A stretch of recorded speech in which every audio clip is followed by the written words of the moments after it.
பாராதபடி நீர் என் கண்களை விலக்கி உமது வழிகளில் என்னை உயிர்ப்பியும். சங்கீதக்காரன் சொல்லுகிறான், மாயையை பாராதபடி நீர் என் கண்களை விலக்கி உமது வழிகளில் என்னை உயிர்ப்பியும் என்று சொல்லி, மாயையை பார்த்து அதை நாங்கள் பின்பற்றி எங்கள் வாழ்க்கையில் அர்த்தமற்ற வாழ்க்கை வாழ்ந்துவிடக்கூடாது. எங்களுடைய வாழ்க்கை அர்த்தமுள்ள வாழ்க்கையாக இருக்க வேண்டும். அல்லேலூயா. அப்படி மாயையை பார்க்கக்கூடாது, எங்கள் கண்களை விளக்குங்க சுவாமி என்று சொல்லி நல்ல ஒரு விண்ணப்பமாக இதை ஏறெடுக்கிறான். 144 சங்கீதம் 4 மனுஷன் மாயைக்கு ஒப்பாயிருக்கிறான், அவன் நாட்கள் கடந்து போகிற நிழலுக்கு சமானம். கடந்து போகிற நிழலுக்கு சமானம். ஷேடோ பாருங்க, நிழல் கொஞ்ச நேரம் இருக்கும், அதுக்கப்புறம் அந்த சன்லைட் போயிடுச்சுன்னா நிழல் நம்ம விட்டு பிரிஞ்சிடும். அப்படி அந்த குறிப்பிட்ட நேரம் வரந்தான் அந்த உலகத்தில் வாழ்க்கை. அதுக்கப்புறம் எங்கே போகிறாங்கன்னே தெரியாது. ஆதார் கார்டில் பேர் இருக்காமல் போயிடும், சோத்திரம் அந்த ஆதார் கார்டு செல்லாமலே போயிடும், ஏடிஎம் பேங்க் அக்கௌண்ட் எல்லாம் பார்த்தீங்கன்னா எல்லாம் 0 ஆயிரும். இருந்தும் அதை யாரும் யூஸ் பண்ணக்கூடாது, யூஸ் பண்ணால் ஃபைன் அடிப்பாங்க.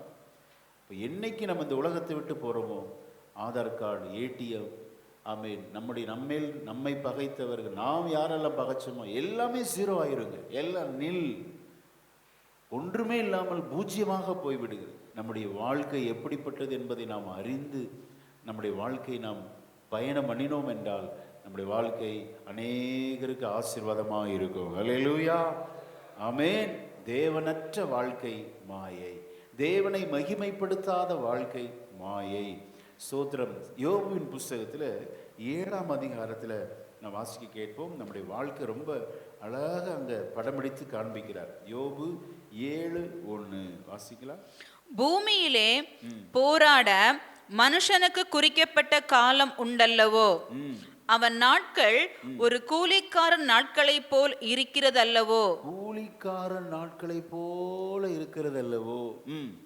ஒரு வேலையால் நிழலை வாஞ்சித்து ஒரு கூலிக்காரன் தன் கூலியை வர பார்த்திருக்கிறது போல மாயையான மாதங்கள் என்னுடைய சுதந்திரமாகி சஞ்சலமான ராத்திரிகள் எனக்கு குறிக்கப்பட்டது. நம்முடைய மாதங்கள், அநேக மாதங்கள் பார்த்தீங்கன்னா மாயையான மாதங்கள், சஞ்சலமான ராத்திரிகள், கூலியை எதிர்பார்க்கிறது போல வேலை செஞ்சுட்டே இருப்பான். அவன் மனசுல என்ன இருக்கும்? எப்படா கூலி கிடைக்கும் அப்படிங்கிற மாதிரி இருக்கும். அவனுடைய வாஞ்சை முழுவதும் போதும் போதும் ஆயிருங்க. சில நேரத்தில் நம்முடைய வாழ்க்கை அப்படித்தானே, போதும் கர்த்தாவே, இதுக்கு மேலே எனக்கு வாழ்க்கை வேண்டாம் அப்படின்னு ஒரு சலிப்பு தட்டுது பார். இதெல்லாம் வேதத்தில் சொல்லப்பட்டிருக்கிறது. அவனுடைய நாட்கள் கூலிக்கார நாட்களை போல இருக்கிறது, மாயையான மாதங்கள், சஞ்சலமான ராத்திரிகள். எல்லா நாளும் நமக்கு சந்தோஷமா இருக்கிறோமா? இல்லையே. அழுகை இருக்கிறது, துக்கம் இருக்கிறது. ஒரு சில நிமிடங்கள் தான் சில நேரத்தில் மகிழ்ச்சியாக இருக்கிறோம். மற்ற நாட்களெல்லாம் நம்முடைய வாழ்க்கையில் கவனித்து பார்த்தால் மாயை மாயை மாயை. நம்முடைய வாழ்க்கை ஒரு நிழலை போல இருக்கிறது. 3ஆம் வசனத்தை பாருங்க. சோத்திரம். ஆக மாயையான மாதங்கள், சஞ்சலமான ராத்திரிகள். 6ஆம் வசனத்தை அப்படியே என் கூட சேர்ந்து அந்த யோபுவின் புத்தகத்தை நீங்கள் தியானிக்கும்படி உங்களை அன்பாய் அழைக்கிறேன். என் நாட்கள் நெய்கிறவன் எரிகிற நாடாவிலும் தீவிரமாய் ஓடுகிறது. சோத்திரம். நெய்கிறவன் எரிகிற நாடா டப்பு டப்புன்னு அடிக்கு பாரு. அது எவ்வளோ ஃபாஸ்டாக அடிக்குது. எங்கே போனாலும் தறி ஓடுற சவுண்டு தான். இந்த சவுண்டு கேட்குறப்ப நம்ம புரிஞ்சுக்கணும், நம்ம நாட்கள் இஸ் கோயிங் வெரி ஃபாஸ்ட், சீக்கிரத்தில் முடிஞ்சிடும். மாயையான நாட்கள், மாயையான மாதங்கள், சஞ்சலமான ராத்திரிகள், கூலியால் தன் கூலியை வாஞ்சிக்கிறது போல ஃபாஸ்டஸ்ட்டாக முடிஞ்சிருங்க வேர்ல்டு. அப்போ இந்த இப்படிப்பட்ட மாயான நாட்களில் நாம் என்ன செய்ய வேண்டும்? தேவனை விடாமல் நாம் பற்றி கொள்ள வேண்டும். அல்லேலூயா. தேவனை விட்டு விடுவதோ, தேவனை விட்டு தூரம் போவதோ, தேவனை முறுமுறுப்பதோ, தேவனுக்கு மறைத்து வாழ்வதோ கூடவே கூடாது. அப்படி செஞ்சு பாருங்க. தேவனோடு இருந்தா இந்த மாயையான நாட்களிலே சோத்திர தேவனுடைய மகிமையை நம்மால் காண முடியும். ஆமென். நம்முடைய வாழ்க்கை அர்த்தமுள்ள வாழ்க்கையா இருக்கும். இதே இந்த யோவின் புஸ்தகத்தில் பாருங்க, நம்ம வாழ்க்கை எப்படிலாம் இருக்குன்னு சொல்லி அநேக உருவகங்களை அங்கே பக்தன் நமக்காக படம் பிடித்து காண்பிக்கிறார். 7ஆம் வசனத்தை வாசிக்கலாம். என் பிராணன் காற்றை போல் இருக்கிறது என்றும், காற்றை போல் இருக்கிறது என்றும், என் கண்கள் இனி நன்மையை காண போகிறது இல்லை என்றும் நினைத்தருளும். என் பிராணன் எப்படி இருக்கு? காற்றை போல். 9ஆம் வசனத்தை பாருங்க. மேகம் பறந்து போவது போல பாதாளத்தில் இறங்குகிறவன் இனி ஏடி வர. ஆக மேகம் பறந்து போகிறது போல. மேகம் அப்படி நிக்குமா? ஒரு சில நிமிடங்கள் தான். மழை பெஞ்சு ஓஞ்சோன்னா அது எங்க போச்சுன்னே தெரியாது, காணாமலே போய் விடுகிறது. காற்றை போல. ஸ்தோத்திரம். எரிகிற நாடாவை போல. சோதரம் 8ஆம் அதிகாரம் 9ஆம் வசனத்தை பாருங்க. நாம் நேற்று உண்டானவர்கள் ஒன்றும் அறியோம். பூமியின் மேல் நம்முடைய நாட்கள் நிழலை போல் இருக்கிறது. நிழலை போல இருக்கிறது. 9:25 வாசிக்கலாம்.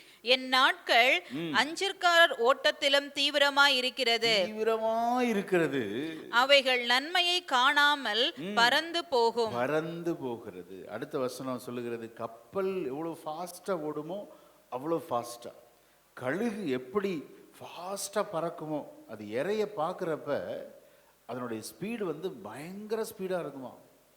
எப்படிலாம் நம்முடைய வாழ்க்கையை ஒப்பிட்டு சொல்லுகிறாங்க பாரு. கப்பல்களை போல, கழுகை போல, நிழலை போல, மேகத்தை போல, காற்றை போல, நெய்கிறவன் எரிகிற நாடாவை போல. சோத்திரம். பாய்மர கழுகுகளை போல. 90ஆம் சங்கீதம் 9ஆம் வசனத்தை வாசிக்கலாம். எங்கள் நாட்கள் எல்லாம் உமது கோபத்தால் போய்விட்டது.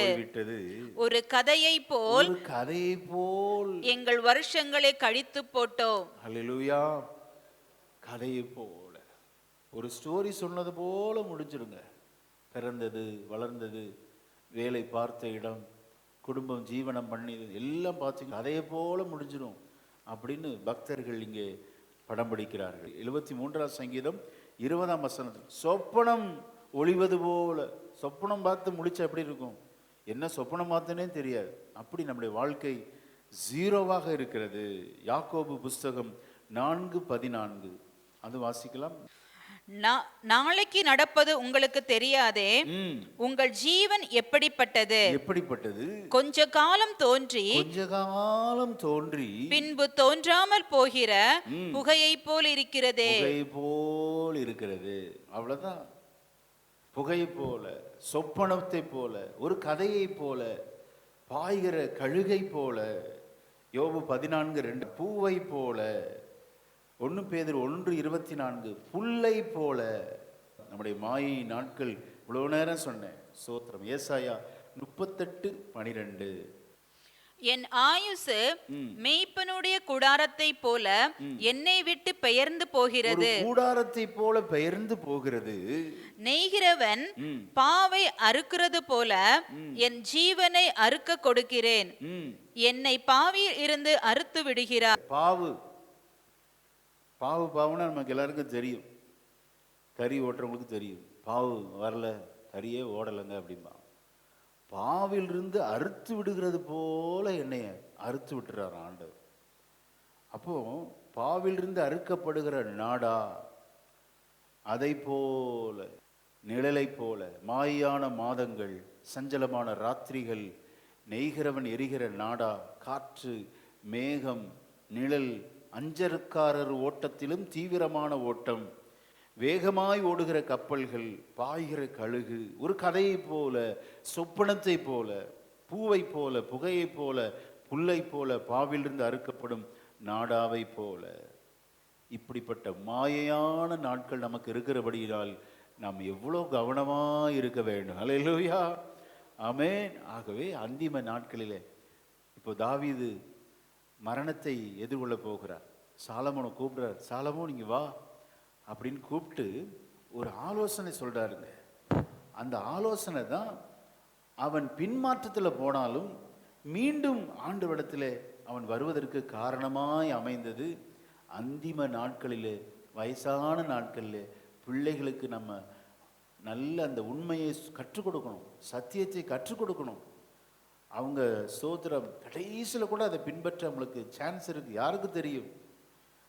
அந்திம நாள் மரணிக்கிற வேளையில இந்த தாவீது சாலமோனை அழைத்து சொன்ன வார்த்தை வாசிக்கலாம். 1 நாளாகமம் 28:9.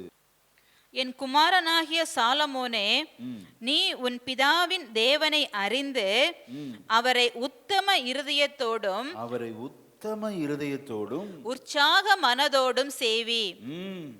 கர்த்தர் எல்லா இருதயங்களையும் ஆராய்ந்து நினைவுகளின் தோற்றங்களை எல்லாம் அறிகிறார்.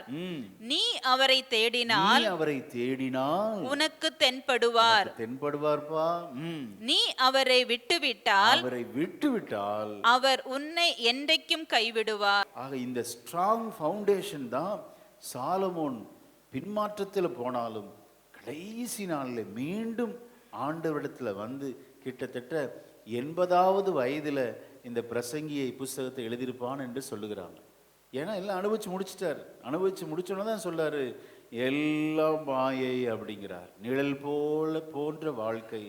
கடைசியில் சொல்றார், கர்த்தருக்கு பயந்து ஜீவிக்கிறவர்களே இந்த உலகத்தில் நன்றாய் இருப்பார்கள். ஆமென். இது எப்போ கண்டுபிடிச்சாரு? கடைசியில் சாகிற தருவாயில் கண்டுபிடிச்சிட்டாரு. 1000 வருஷம் வாழ்ந்தா கூட ஒரு பிரயோஜனம் இல்லை அப்படின்னு சொல்றாரு பாரு. அந்த வசனத்தை வாசிச்சிடலாம். பிரசங்கின் புஸ்தகத்துல 8:12. பாவி 100 தரம் பொல்லாப்பை செய்து நீடித்து வாழ்ந்தாலும் என்ன, தேவனுக்கு அஞ்சி அவருக்கு முன்பாக பயந்திருப்பவர்களே நன்றாயிருப்பார்கள் என்று அறிந்திருக்கிறேன். இந்த அறிதல் எப்படி வந்தது? அப்பா தாவீது சொல்லி கொடுத்ததுங்க. கர்த்தருக்கு பயந்து இருக்கணும் தம்பி, அப்படி சொல்லி கொடுக்கணும். பாப்பா கர்த்தருக்கு பயந்து ஜீவிக்கணும், இஷ்டத்துக்கு நடக்கக்கூடாது என்று அந்திம நாட்களில் சொன்ன ஆலோசனை மனதிலே ஆழமாய் பதிந்திருந்தபடினால அவன் பாருங்க, ஆண்டவர் விட்டு போகவே முடியாது. கடைசியில் சொல்றாரு, கர்த்தருக்கு பயந்து இருப்பவர்களே நன்றாய் இருப்பார்கள். ஆமென். தேவனுக்கு பயந்து அவருடைய கற்பனைகளை கைக்குள் எல்லா மனுஷர் மேல் விழுந்த கடமை இதுவே அப்படிங்கிறார் பார். இப்போ நம்முடைய தலைப்புக்கு வருவோம், அளவும் நகைக்கவும். ஆக அள ஒரு காலம் உண்டு, நகைக்க ஒரு காலம் உண்டு. நகைப்பிலே பல வகைகள் உண்டு. வாசிக்கலாம். ஆதியாகம புஸ்தகத்தில் 21ஆம் அதிகாரம் 6ஆம் வசனத்தை வாசிக்கலாம். அப்பொழுது சாராள், தேவன் என்னை நகைக்க பண்ணினார், இதை கேட்கிற யாவரும் என்னோட கூட நகைப்பார்கள். அல்லேலூயா. உங்களை ஆண்டவர் நகைக்க பண்ணுவார். விசுவாசிக்கிறீங்களா? இந்த வசனத்தை கேட்கிற உங்களுடைய வாழ்க்கையில ஒரு நகைப்பு, ஒரு சந்தோஷம், ஒரு மகிழ்ச்சி கட்டாயம் உண்டாகும். ஆமென். நீங்கள் நகைப்பது மாத்திரமல்ல, உங்களை பார்த்து, உங்களுடைய ஆசீர்வாதங்களை பார்த்து அநேகர் கம்பீரிப்பார்கள். இது இவர்களுக்கு கர்த்தரால் உண்டானது. அல்லேலூயா. ஆமென். இது ஒரு மகிழ்ச்சியின் வெளிப்பாட்டை குறிக்கிறது. இந்த நகைப்பு ஒரு மகிழ்ச்சியின் வெளிப்பாட்டை குறிக்கிறது. இந்த வசனம் நமக்கு எதை தருகிறது என்றால், ஒரு என்கரேஜிங் ஒரு வேர்டை நமக்கு தருது. நம்மை பார்த்து சொல்லுகிறது, இந்த வசனத்தை வாசிக்கிற வேளையில ஸ்தோத்திரம், சாராளை நகைக்க பண்ணுகிறவர் நம்மையும் நகைக்க பண்ணுவார். விசுவாசிக்கிறீங்களா? ஆமென். இது எந்த நேரத்தில் சொல்லப்பட்டது? ஈசாக்கு பிறந்த போது. அம்மாவுக்கு 90 வயசுங்க. இப்போ ஆபிரகாமுக்கு 100 வயசு, 10 வயசு டிஃப்ரெண்ட். அதுக்கு முந்தின அதிகாரத்தில் கேட்குறாரு, எனக்கு 100, சாராளுக்கு 90. இந்த வயசுல போய் எங்களுக்கு ஒரு நன்மை கிடைக்குமா அப்படின்னு கேட்குறாரு. பாருங்க, 90 வயசு பாட்டிக்கு ஆண்டவர் அற்புதம் செய்கிறார். அல்லேலூயா. நமக்கு செய்யாமல் இருப்பாரோ? ஆமென். இந்த நகைப்பு thankfulness of God's fulfilment of promise. அதாவது தேவனுடைய வாக்குத்தத்தம் நிறைவேறும் போது அவருடைய இருதயம் மகிழ்ந்து சொன்ன வார்த்தை தான், ஆண்டவர் என்னை நகைக்க பண்ணினார். ஆமென். இதை கேட்கிற யாவரும் என்னோட கூட நகைப்பார்கள். ஆக நகைப்பில் பல வகை இருக்கிறது. இதே நகைப்பை தான் ஸ்தோத்திரம் 18ஆம் அதிகாரம் வாசிக்கலாம். 12. ஆகையால் சாராள் தன் உள்ளத்திலே நகைத்து நான் கிழவியும் என் ஆண்டவன் முதிர்ந்த வயதுள்ளவருமான பின்பு எனக்கு இன்பம் உண்டாயிருக்குமோ என்றாள். கிழவி, என் ஆண்டவன், என் வீட்டுக்காரர் முதிர்ந்த வயது, இப்படி இருக்கும்போது எங்களுக்கு இன்பம் உண்டாயிருக்குமோ என்று ஒரு நகைப்பு. இது என்னங்க நகைப்பு அப்படின்னா யோசித்து பார்த்தேன். சோத்திரம். நமக்கு தெரியும், ஆணவ சிரிப்புன்னு சொல்லுவாங்க. சிரிப்பிலே நிறைய வகை இருக்கிறதுங்க. பொதுவாக சிரிப்பு என்றால் மகிழ்ச்சியை குறிக்கிறது, பொதுவான சிரிப்பு அது. இன்னொன்று சிரிப்பாங்க, மற்றவங்கள பார்த்து சிரிக்கிறது, அது ஏளன சிரிப்பு. இவர் சிரிக்கிற காரணம் என்ன? ஏளனமாக மற்றவர்களை கேலி கிண்டல் பண்ணி அப்படி சிரிக்கிற சிரிப்பு. அந்த சிரிப்பு அல்ல இங்கே. சோத்திரம். இன்னொரு சிரிப்பு இருக்கு, அது பார்த்தீங்கன்னா ஏமாற்றத்தின் அடிப்படையில் சிரிக்கிற சிரிப்பு. ஏமாற்றம் என்ன? ஏமாற்றப்பட்ட போது நான் என்னெல்லாம் நினச்சேன் அப்படிமா ஒரு சிரிப்பு. அது ஒரு 60 விதமான சிரிப்பு. இந்த சிரிப்பு எதை பேஸ் பண்ணி இருக்கு அப்படின்னா விரக்தி, ஏமாற்றத்தின் வெளிப்பாடாக. இங்கே நம்ம வாசித்தோமே 18:12, இவள் இளவு காத்த கிளி போல அப்படி அவருடைய வாழ்க்கையில காத்திருந்து இன்னும் என் வாழ்க்கையில நன்மை நடக்கல, எனக்கு இதெல்லாம் நடக்குமான ஒரு ஆமீன், ஒரு விரக்தியின் வெளிப்பாட்டான நகைப்பு தான் நம்ம வாசிக்க கேட்டோம். நம்முடைய வாழ்க்கையில கூட அநேக நேரத்தில் இப்படிப்பட்ட நகைப்பு இருக்கலாம். கவலைப்படாதீங்க, இந்த 5ஆம் நாளில் நம்முடைய நகைப்பு அநேகருக்கு ஆசீர்வாதமாய் மாறும். அல்லேலூயா, ஆமென். கர்த்தர் இவர்களுக்கு நன்மை செய்தார் என்று உங்களுடைய நன்மைகளை குறித்து புறஜாதிகளும் மகிழ்ச்சி அடைவார்கள். அதுதாங்க உண்மையான சிரிப்பு. ஆமென். சில மனவேதனையின் சிரிப்பு அப்படித்தானே, என்னத்தை நான் பார்த்துட்டேன் அப்படிங்கிற மாதிரி ஒரு வேதனையோடு ஒரு சிரிப்பு, அதான் ஏமாற்றத்தின் சிரிப்பு. இன்னொரு சிரிப்பு இருக்கு, எல்லாரும் சிரிக்கிறாங்கன்னு சொல்லி சிரிப்பாங்க. ஏன் சிரிச்சேன்னு கேட்டேன்னு வச்சுக்கோங்க, காரணமே சொல்ல மாட்டேன். எல்லாம் சிரிச்சாங்க, நானும் சிரித்தேன். அப்போ கட்டாயமாக சிரிக்கிறது, வேற வழியே இல்லை. அங்கே நம்ம சிரிக்காமல் இருந்தால் நம்மளை ஆட்மன் அவுட் ஆயிரும், நம்ம தனியாயிரும். அங்கே சிரிப்பில் எவ்வளவு வகை இருக்கு பாரு. இந்த இடத்துல 18:12 நான் வாசிக்க கேட்டோம், இந்த நகைப்பு அவருடைய வாழ்க்கையில விரக்தி, ஏமாற்றம். நான் கிழவி ஆகிவிட்டேன், என்னுடைய ஆண்டவன் முதிர் வயதாகிவிட்டான், எங்களுக்கு ஒரு நகைப்பு உண்டாகுமோ, சோதரர் எங்களுக்கு ஒரு இன்பம் உண்டாயிருக்குமோ என்று நகைக்கிறார். 13ஆம் வசனத்தை வாசிக்கலாம். அப்பொழுது கர்த்தர் ஆபிரகாமை நோக்கி சாராள் நகைத்து நான் கிழவியா இருக்க பிள்ளை பெறுவது மெய்யோ என்று சொல்வானேன்.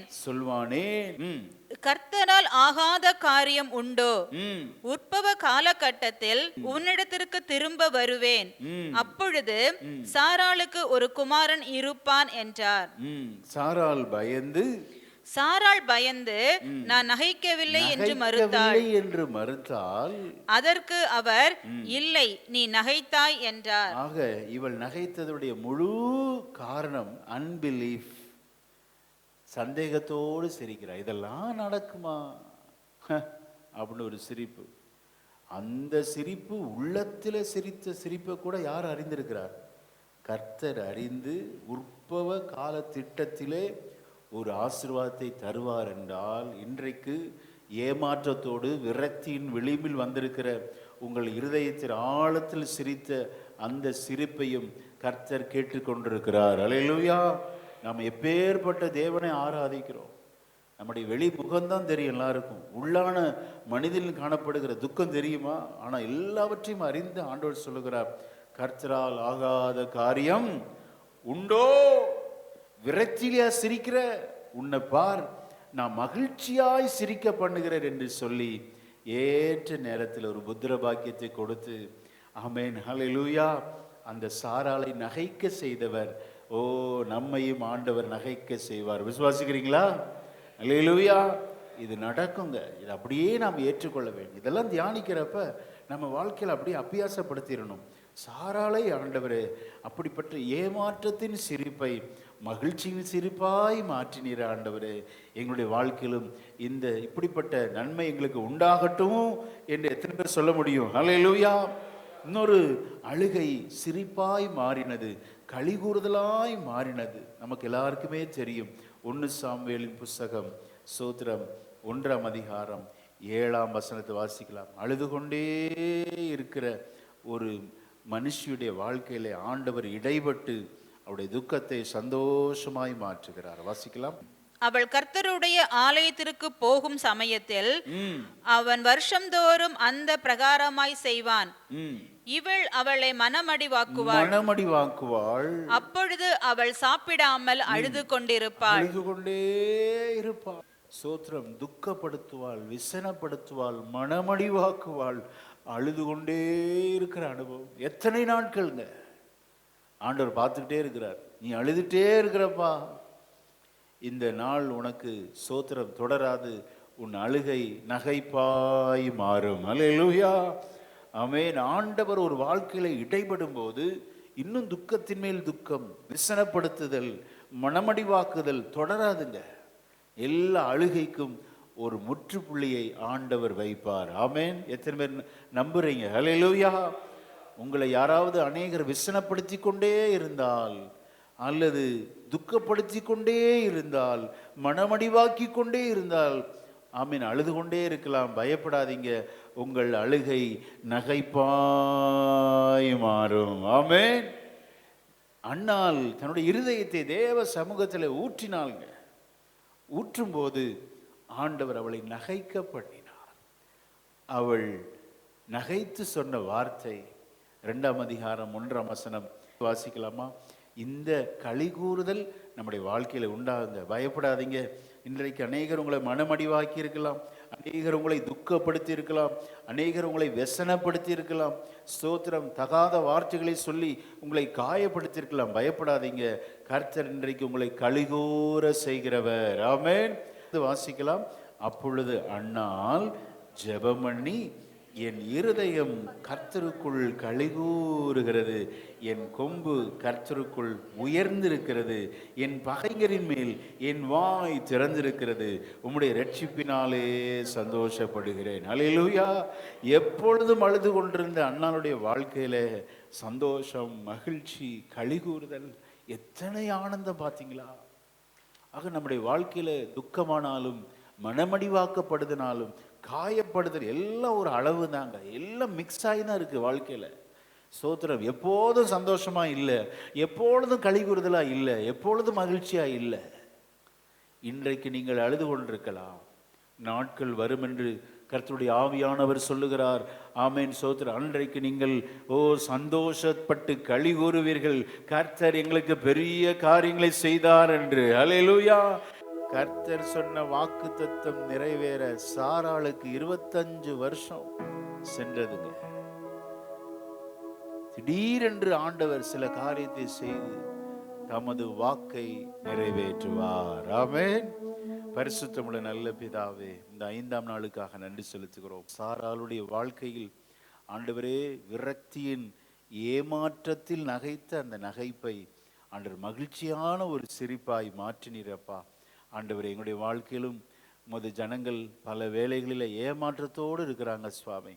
ஆண்டவரே, விரக்தியின் விளிம்பில் ஆண்டவரே ஸ்தோத்திரம் சிரித்து கொண்டிருக்கிற அவர்களை நீர் அவருடைய அழுகை துக்கமெல்லாம் ஆண்டவரே ஸ்தோத்திரம் மகிழ்ச்சியான சிரிப்பாய் மாறட்டும்.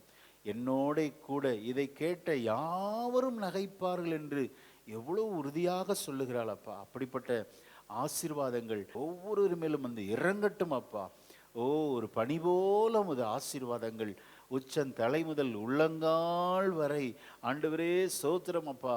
ஆண்டவர், நீதிமானுடைய சிரசின் மேல் கர்த்தருடைய ஆசீர்வாதம் பனி போல இறங்கும் என்று சொன்னீரே, அந்த வார்த்தையின்படி நாங்கள் செபிக்கிறோம். அவருடைய துக்கங்கள் மாறட்டும், விரக்தி ஏமாற்றங்கள் எல்லாம் மாறட்டும் ஆண்டவர். அவர்களை நகைக்க பண்ணுங்க சுவாமி. ஆண்டவரே, உம்மால் ஆகாத காரியம் ஒன்றுமில்லை, நாங்கள் விசுவாசிக்கிறோம் ஆண்டவரே. எங்களை ஆண்டவரே உமது திருக்கரங்களை நாங்கள் சமர்ப்பிக்கிறோம். இயேசுவின் நாமத்தில் ஜெபிக்கிறோம் நல்ல பிதாவே.